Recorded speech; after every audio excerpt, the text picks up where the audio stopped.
Good morning, everyone, or afternoon, depending where you are. I am delighted to be joined here with Scott Cunningham. Professor Cunningham is a professor of economics at Baylor University, and today he will be talking about some of his work, but he is also author of a recent book called Causal Inference to Mixtape, which is a wonderful, accessible book um, available for anyone interested in causal inference in their own work.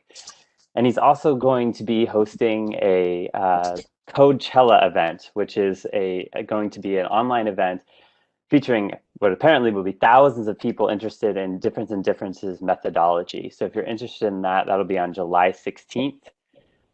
He has information on that on his website. And I will definitely plug this again at the end of our event. But without further ado, I'll let Scott get going. So thank you for being here with us, Scott. Thank you, Lim. Thank you, both of you, for having me. It's my pleasure to tell you about this new research of ours. This is with Vivian Vigliotti and Jonathan Seward at Baylor's Health Services Research PhD program. And I just wanted to say, I don't want to make any assumptions about where people in the audience where their comfort level is with regards to the estimation strategy that's going to be pursued. I might take a little bit of time on the front end just to kind of explain it at an intuitive level, and then when we go into the technical material, you can kind of see how it works in practice at the actual data manipulation and calculation stage. But in terms of its overarching design, I actually kind of would like to suggest it to you as something that you may find interesting in your own research interests. There might be opportunities for you to pursue a similar research design once you become a little familiar with it. So let's go ahead and start. So the context of this paper is the mental health courts. The mental health courts are diversion courts, and what they do is they shift defendants who have mental illnesses into specialized courts that are not so antagonistic as the traditional adjudication kinds of courts. It's seen as a viable alternative to incarcerating mentally ill people, which, in light of various movements around the country, as well as shifting priorities of the more recent administration, these alternative reforms to criminal justice could very well make their way down to the courts, and they could focus on mental illness. So there's a good reason for us to be studying these courts to kind of anticipate where policymakers might be in only a few short years. The reason why we look at mental health courts is because they've grown substantially since they started in the late 90s. There's now, at least as of 2016, which is the most recent year I had data, there's over 600 counties with these mental health courts, and it has only continued to grow at a rapid speed. But the causal evidence as to what the impact of any of the elements of mental health courts are on repeat offending and mental health is extremely thin, for various reasons. We don't have a lot of confidence, kind of from a built-up body of causally valid research, as to what parts of the mental health courts work and what parts may not work. So what is it about this paper? We're going to be using explicit randomization to study the effect of some of the elements of mental health court on outcomes, where I'll get into what elements of the mental health court we're going to be evaluating. It's going to be the first study, though, to look at the elements of mental health court on suicidality. Hold on one second. Just noticed something that made me think.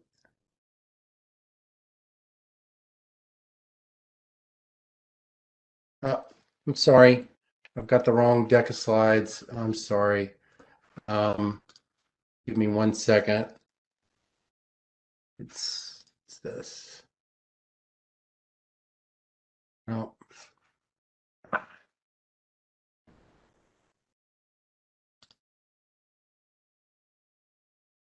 Yes, sorry. No Um, problem. I have multiple projects that are ongoing. Okay.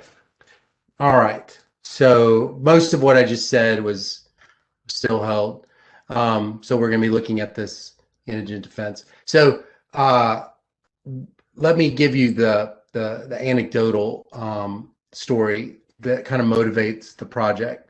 So in 2015, there was a young lady named Sandra Bland who was arrested for a routine traffic stop, and she went to jail in Waller County, which is a small county in Texas.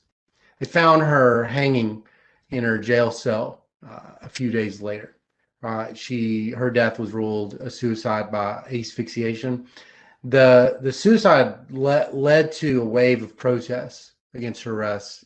It's part of a larger wave of civil right protests that have been happening for several years, kind of embodied with that Black Lives Matter movement. People protested the arrest. They disputed the cause of death. They alleged violence against her. There was just a lot of speculation and showed a lot of distrust in the criminal justice system more generally. Um, Ultimately led to the Texas Sandra Bland Act in 2017. Now, county jails, as a result of the Sandra Bland Act, are now required to collect information that's used to make a determination about mental illness. And that assessment now has to be taken relatively quickly. A written assessment of that information is then submitted to a judge and a mental health expert. If there is a potential substance abuse, mental illness, or intellectual disability that's found, it happens relatively quickly. And a lot of decisions are made based on that judgment.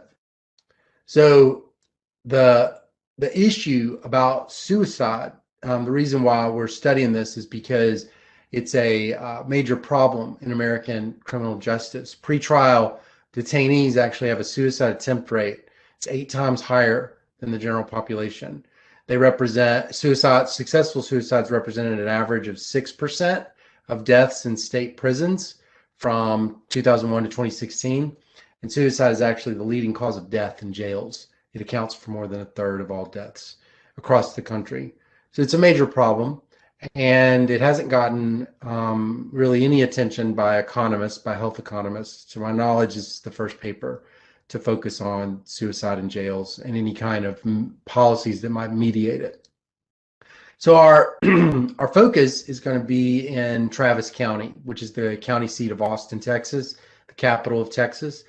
Travis has a mental health court. They have one. They have 2 judges, and they are individuals that are found to be mentally ill are diverted away from the traditional courts into these friendlier courts. And they're called friendly because they really aren't seeking to punish these people, these defendants. They're really seeking to disentangle them from the criminal justice system. But it is a court, and therefore there are judges, and there are defense attorneys, and there are prosecutors, and many of them cannot afford their own representation, and so they depend on the county for representation to be provided to them, what we're calling indigent defense. Now, the thing about indigent defense, as everyone on the call knows, it's actually mandated by the Sixth Amendment of the United States Constitution, but it's actually provided very differently. The Sixth Amendment doesn't specify exactly how counties will meet the standards of the Sixth Amendment. And there's various different ways about how it can be done. One is through a public defender's office. That's a common approach. That is uncommon in Texas. Texas does not have, by and large, public defender's office. The mental health court in Travis does, though. The mental health court in Travis County has a public defender's office with a large staff of social workers that work for the lawyers. In addition to the public defenders is the private indigent attorney system. The private indigent attorney system, as I explain it in my mind is it's a wheel. It's a rotating wheel of fortune of private attorneys. Many of them have outside firms, for-profit firms, and they moonlight. They moonlight and provide public defense on the side. Now, some of them do it for altruistic reasons, and some of them do it for revenue. But the way in which Travis pays these individuals is different. The public defenders are on a salary. Private attorneys are on a flat fee. And the public defenders have this large group of social workers that work for them. Private attorneys don't have anyone. They have no one that works for them. So the lawyer type differs along a few dimensions. One is they're paid different. The private attorneys don't have a strong incentive to spend a lot of time with their clients. The reason why they don't is because they can't bill. They can't bill by hour, so they have no compensation that they get for exerting themselves any more than they have to. That's different than a typical legal representation where there are incentives to spend extensive amounts of time with the client.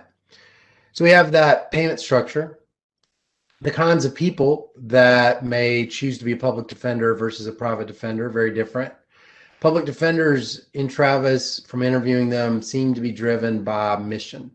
They take very seriously the Sixth Amendment, and they want to provide high quality defense at any cost, really, to these individuals. And but the private attorneys are a complicated group of people. There's the altruistic people; those are probably people that work, have a higher sort of threshold for how many hours they're going to spend, even though they're not, paid by the hour.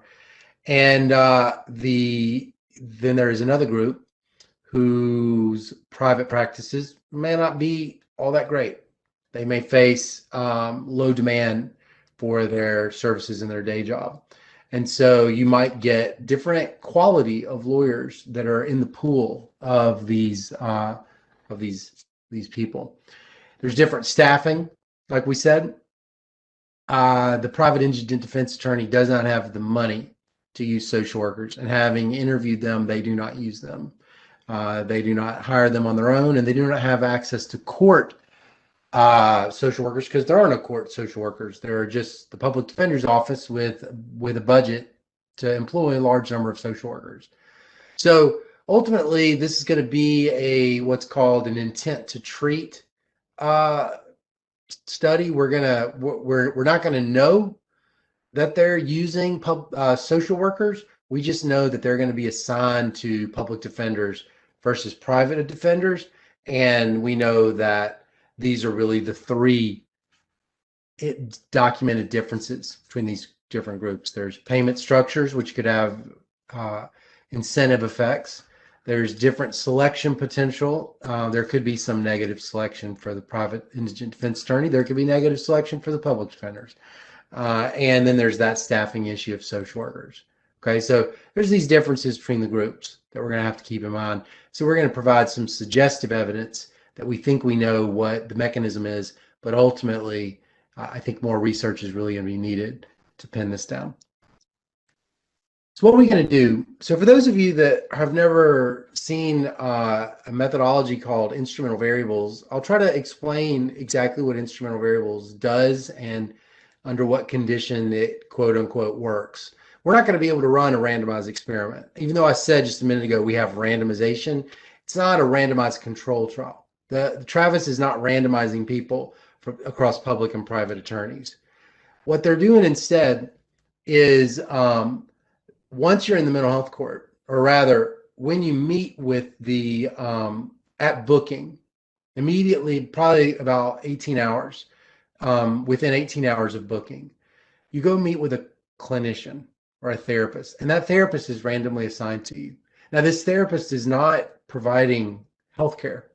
That's an important element here. It is a licensed clinical social worker and a licensed professional counselor.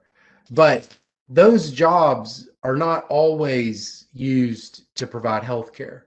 And they're not in this situation right here either. They're purely diagnostic. They're screening these individuals to see if they have mental illnesses and the level of the mental illness.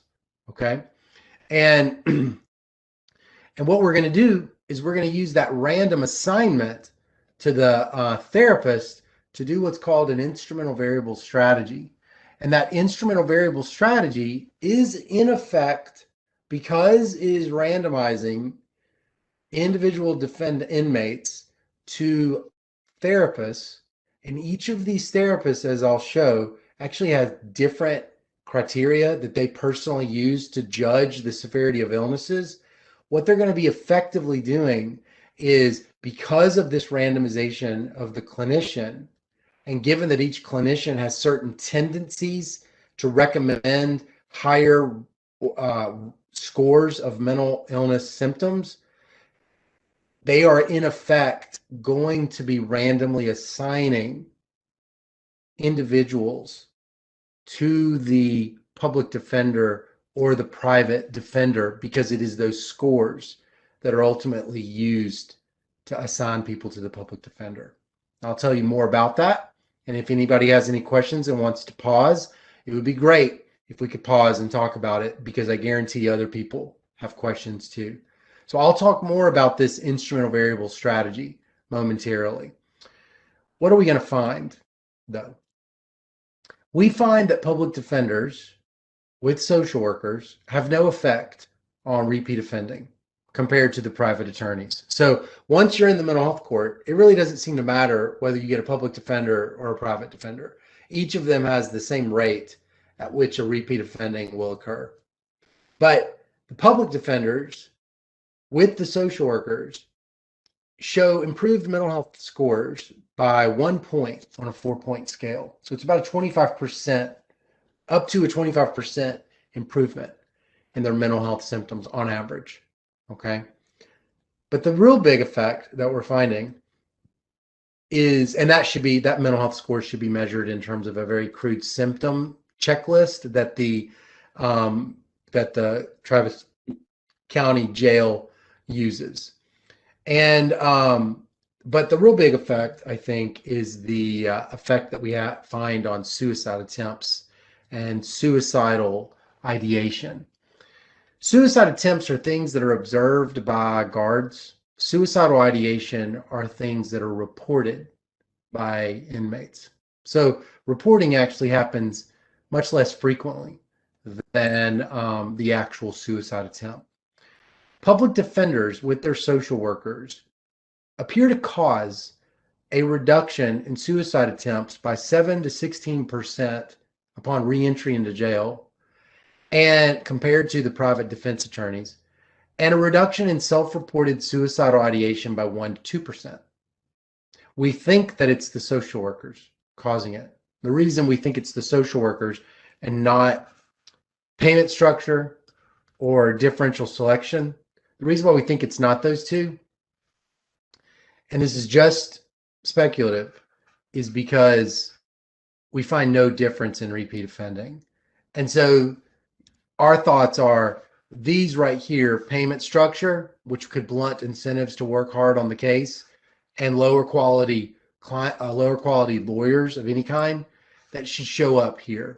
At least plausibly, it should show up in terms of differences in repeat offending, but it doesn't. Nothing that appears to happen with regards to the representation is changing that repeat offending. What it is doing, though, is when they re-enter, they seem healthier. They seem healthier than the ones who had been randomly assigned via the clinician to the private attorney. They show signs of having better mental health.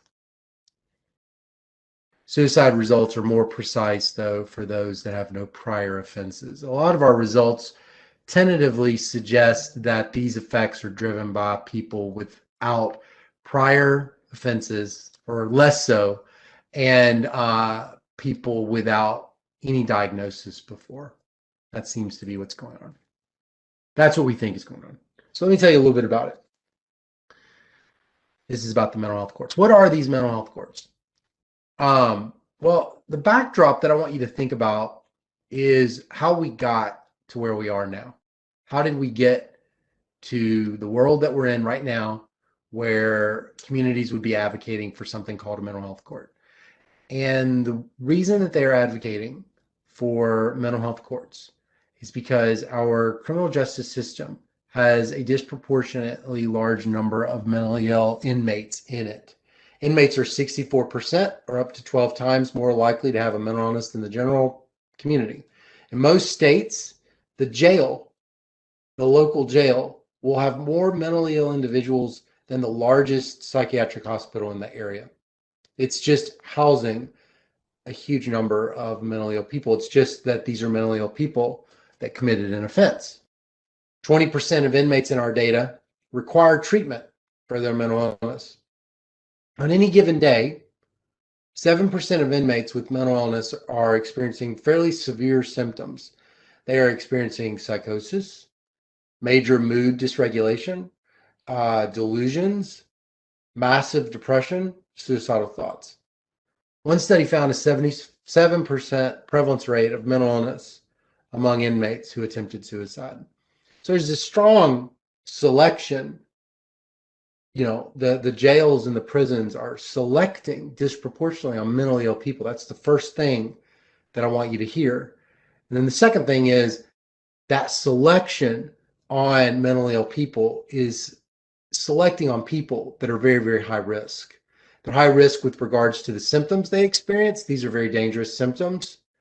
And many of them are at risk for a suicide attempt. So why are there so many mentally ill people in our correctional facilities? It's actually got to do with two things. Historically, it's got to do, one, with a defunding of our mental hospitals that began under President John F. Kennedy and really kind of reached a lot more momentum under President Ronald Reagan.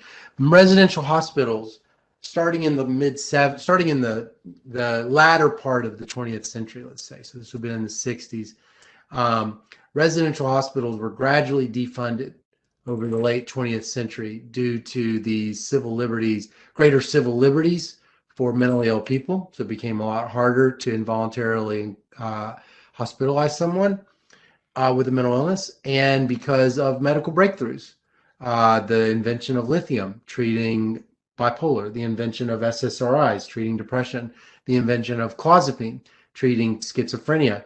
You had all these massive medical breakthroughs, which basically decreased the demand for these hospitals.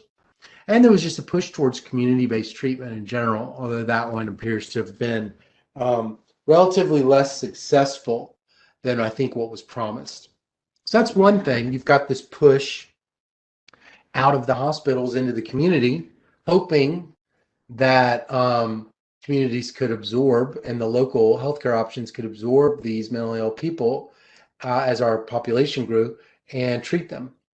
At the same time, though, that we were emptying the mental hospitals, we were filling up the prisons. The prison population from the 1970s to the present grew 500% over just a short 25-year period of time. And now we incarcerate the most number of prisoners in the entire world, both in levels, 2 million plus people, and in terms of per capita. We have the world's largest imprisonment rate and the prison population.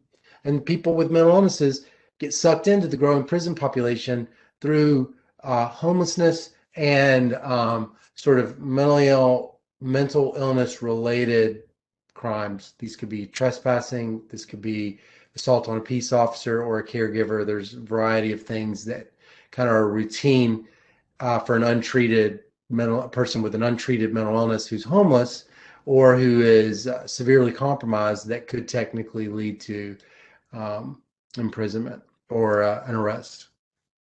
So the mental health court movement emerged out of that. It emerged out of these inequities and the experiences of people with mental illnesses. And there was sort of this growing movement of that we call therapeutic jurisprudence. It's the same kind of, philosophical movement within law that led to the drug courts. and mental health courts was just one of them. So mental health courts are these specialty courts. They're adopted by counties to care for the growing mentally ill population caught in the criminal justice institutions. Their goal really is to disentangle the mentally ill person, get them into treatment, disentangle them from the criminal justice system. With typical courts, a defendant is booked, screened for mental illness, and if convicted, goes to jail, likely receiving medication to treat mental illness, depending on making bail in the jail. Mental health courts divert them out of jail and traditional courts entirely. And these are things like drug courts, battery courts. They're going to engage the defendant's mental illness instead of engaging with them on threats of incarceration. It's complicated to get into the mental health court. It often is a variable decision-making process involving multiple parties. And each of these mental health courts is really deeply unique around the country.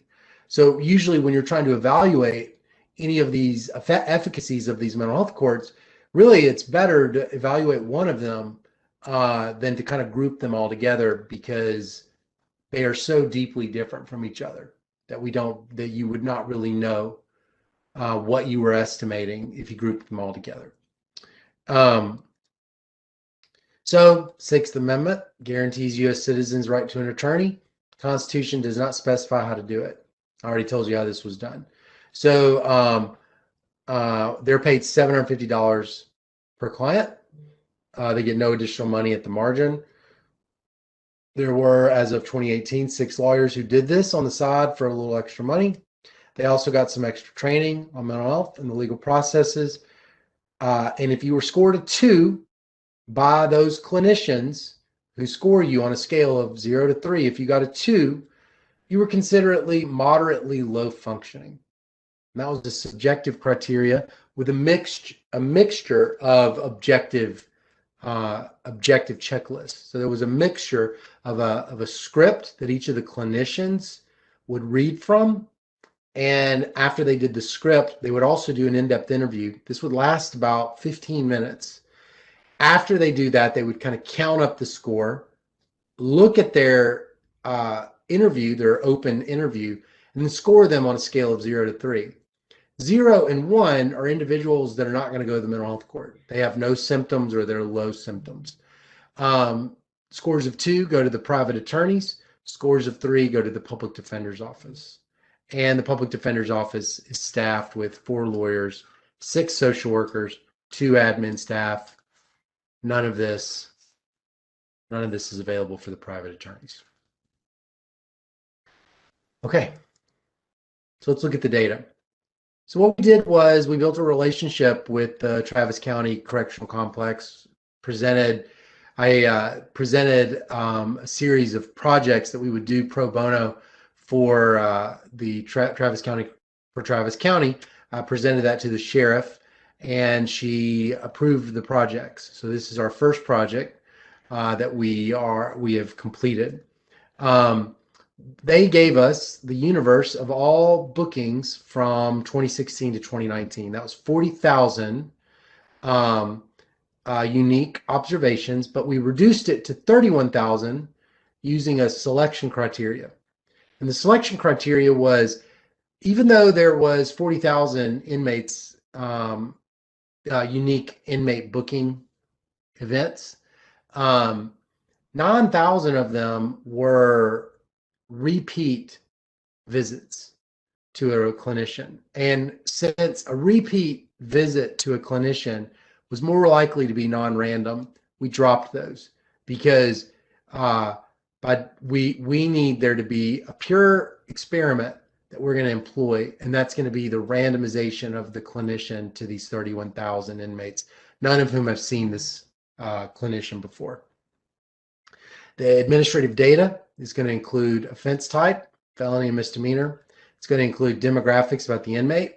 It's going to include their mental health scores, their charges, their suicide attempt, suicidal ideation, things of that nature. And the raw data is going to show some serious signs of selection bias.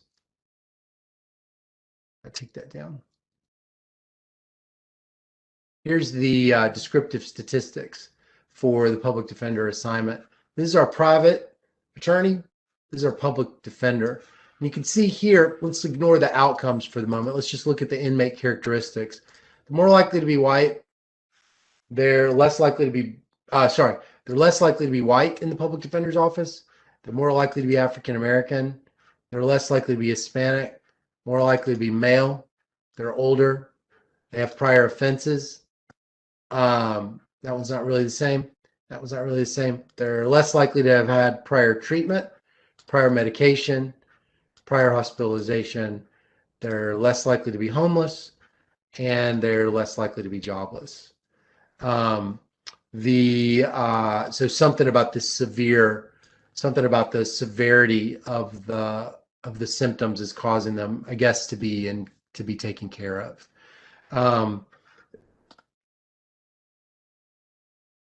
So we're going to select on the 31,000. We're going to shift our focus just on the people in the mental health court. And there's going to be about a little over 5,000 people in our data set. Okay, I'm going to skip the discussion of the collider bias just for the sake of time. I don't think it's a huge issue to talk about. What I want to instead talk about is this. So what we're going to do is we're going to be estimating causal effects. What is the causal effect? It's the causal effect of being assigned to a public defender with her social worker on suicidality and mental health. We're going to use a couple of different instrumental variables estimators, and that's going to estimate what's called a local average treatment effect, which I'll explain in just a second. So here are the 5 assumptions that must hold in order for instrumental variables to estimate that causal effect. The first is independence. It must be that the clinicians, which is our instrument, that's our random number generator, really, is those clinicians, because they're being randomly assigned, that clinician must be random. Now, we know it's random because the director of inmate mental health told us they use a random number generator to assign therapists to check inmates, but we also checked balance. So let me show you the balance table. So basically, I'll have to show the balance table in just a second because I got to discuss the instrument. So let me just say real quick, we're going to have to satisfy randomness or independence. We're going to have to satisfy something called sattva. Sattva means that when I am assigned to a clinician, it can't affect someone else's assignment to public defense. So it's this kind of a strange assumption. Just because I have, so here would be a way that sattva would be violated. Let's say that the therapists were actually providing mental health care, and I get assigned to a random therapist who's providing mental health care to me. They're going through CBT, we're going through substance abuse training, treatment, and all this. So I'm getting healed, okay?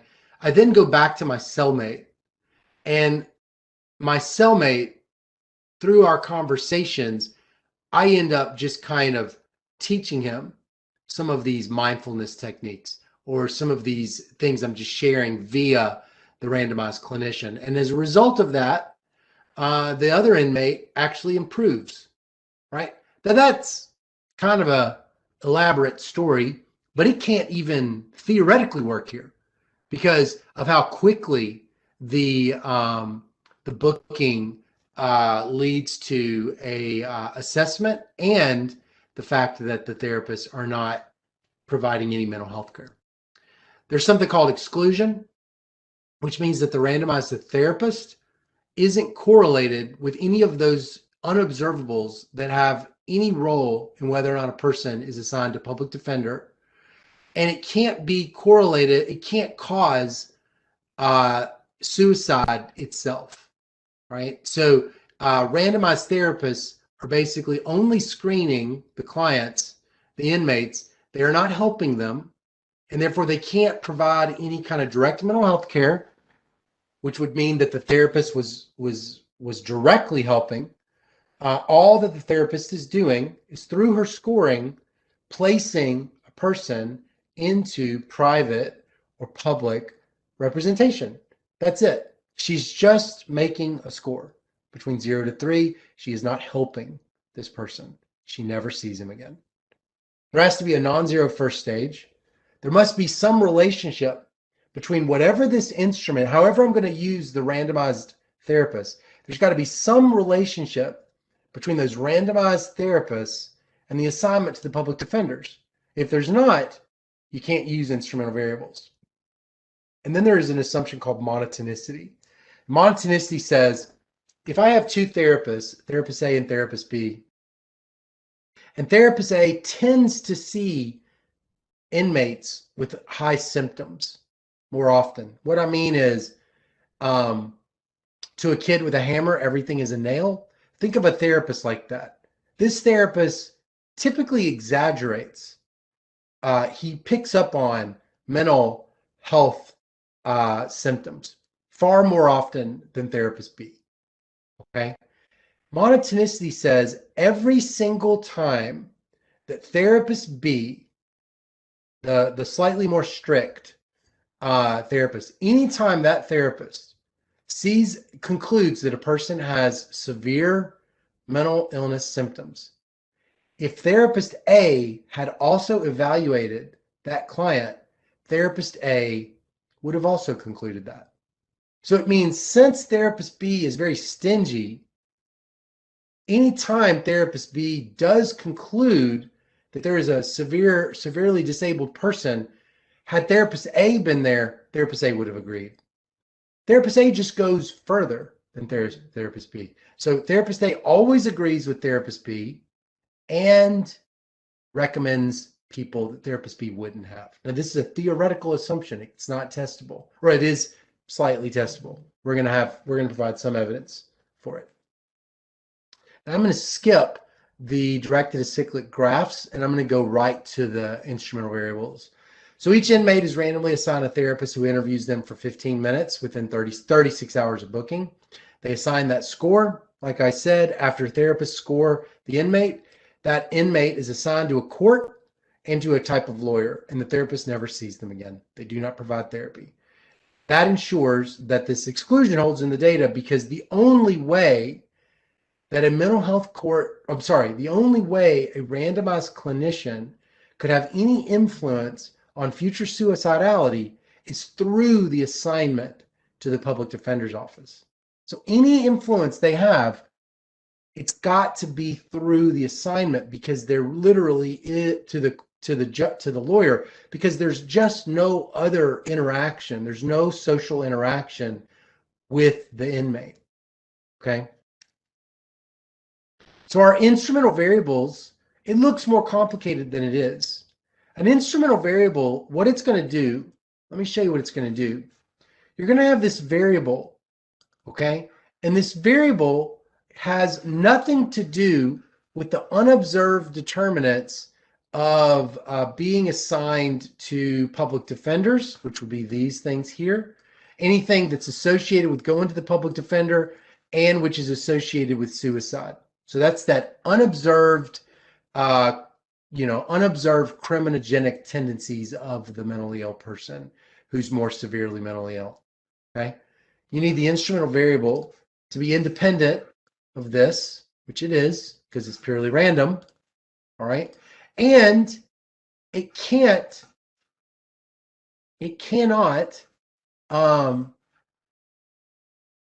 lead to a direct effect on the outcomes. Can't lead to a direct effect on the outcomes. All right. Okay. Right. So what's the instrument? The instrument is going to be the tendency to see severe symptoms. That's what it's going to be. It's going to be the average score that an inmate that a clinician gives inmates, excluding the score that they gave this inmate. So if I've got five clients and I'm a therapist, and I score, severe, if I score them, the other four, as as threes, okay, meaning I scored them as being low functioning, high symptoms, low functioning. If I scored, severe symptoms in all the other four, I'm going to instrument for what I did decide with that, because that other score represents habit, training, tendencies, bias, the subjective elements that a therapist has. And it's just going to be the average. We're going to get it through this kind of stepped out regression thing, but just think about it as the average recommendation rate, right? The instrument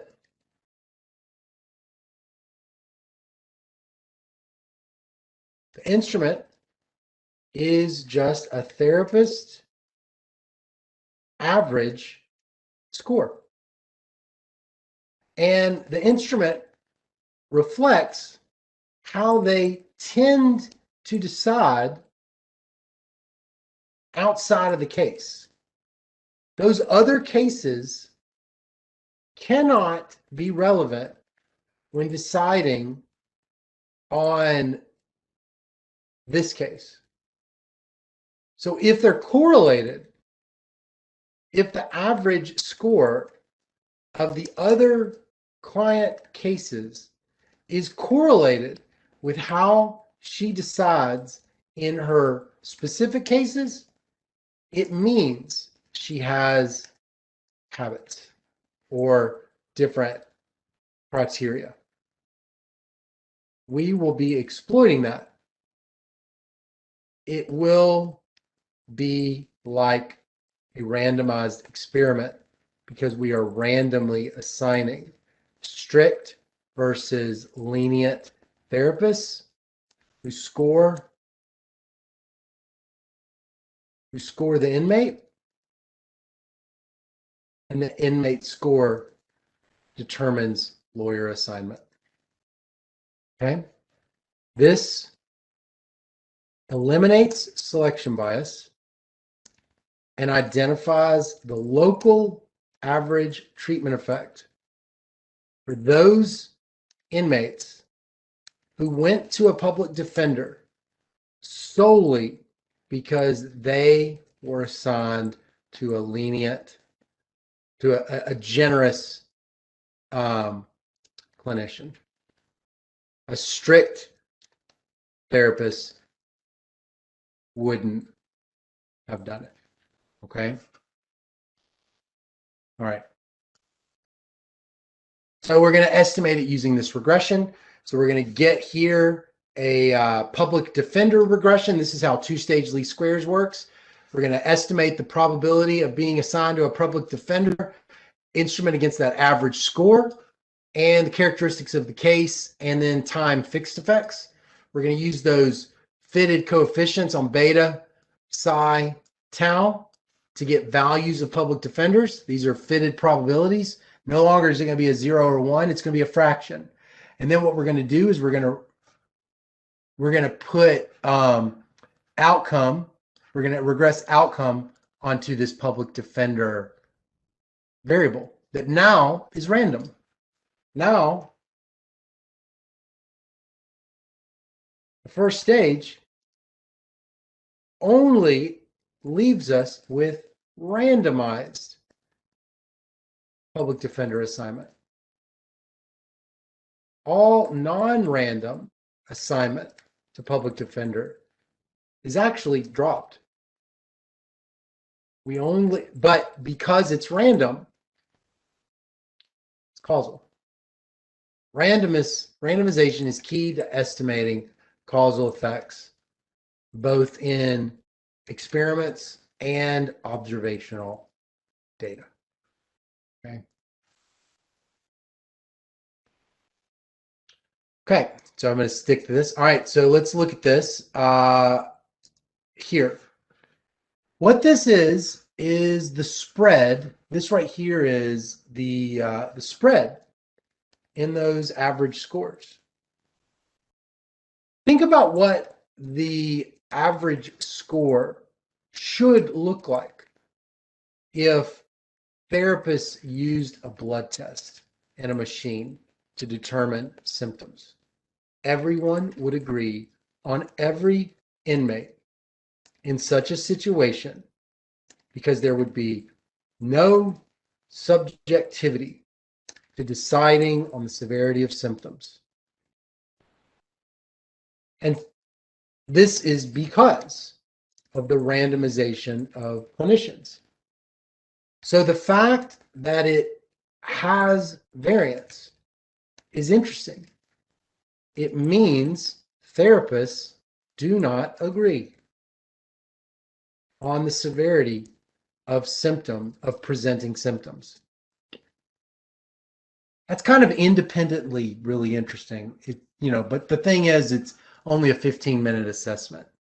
Now let's see how balanced we can sort of test the degree of randomization in this environment by looking at the spread of the average score into bottom, middle, top tercile. So just think about these as like, the bottom 25%, 25 to 75, 75 and above percent score of the clinician of this average score. So here it has been normalized.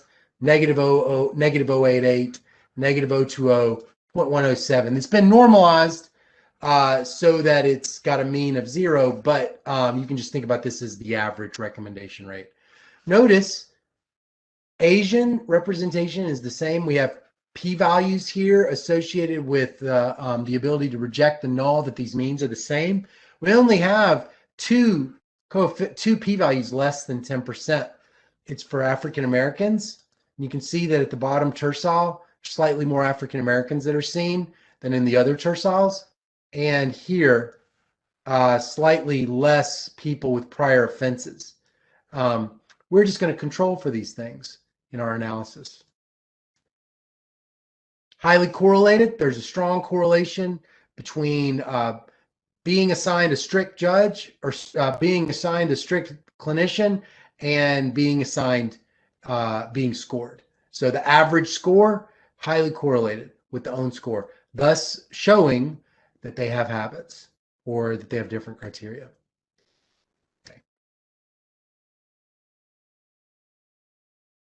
Okay, so this is our main results. First thing I want to show you is that being assigned to the public defender's office has no effect on repeat offending.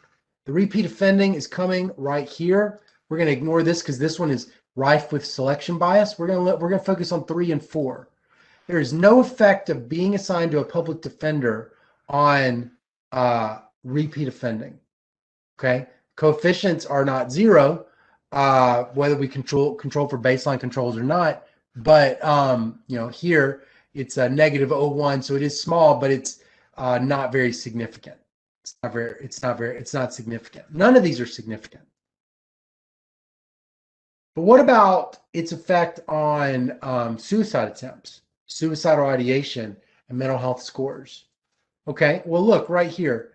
If you are assigned to a public defender, then the probability that you will attempt suicide at next booking is between 12% and 16% lower. The probability that you will express suicidal ideation is about 2% lower. And the score that you will receive at booking, about 1 point higher on a 4-point scale. Okay. Now the effects are more precise for people that have no prior offenses. You see that here in this specification. Suicide attempts fall for those without a prior offense.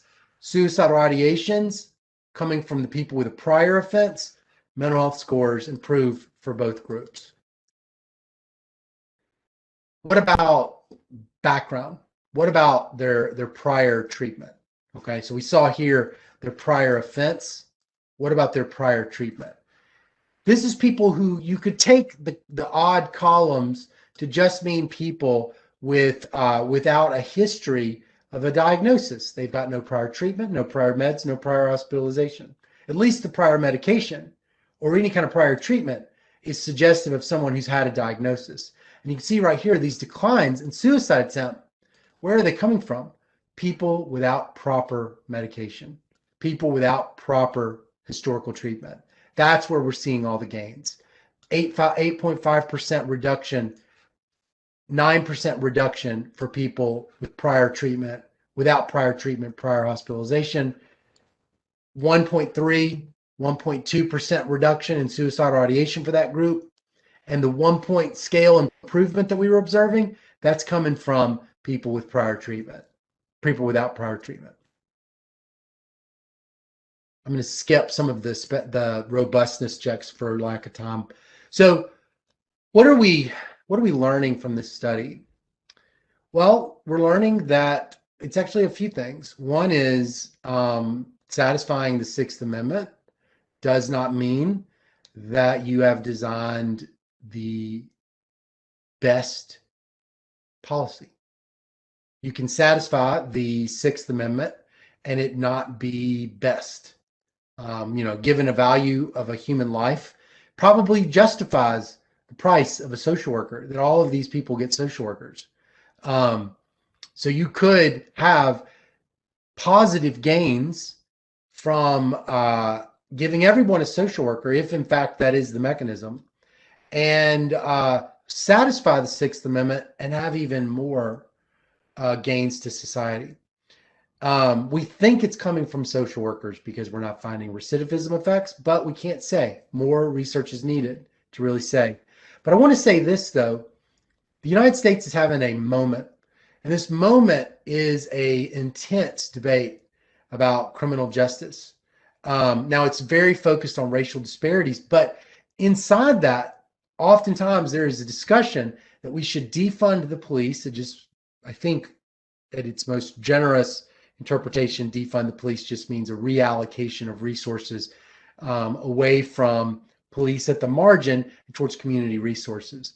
That is likely to be very expensive.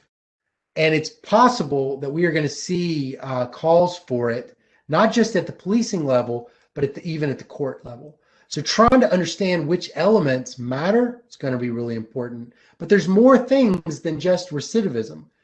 For mentally ill people, there's also just their quality of life and treatment of their mental illness, even apart from their going back into jail. So figuring out which elements of these mental health courts are quote unquote working, absolutely essential. We've got to start studying each individual element of the mental health courts to figure out what things help. And we've got to go beyond merely studying recidivism. And that is the conclusion of my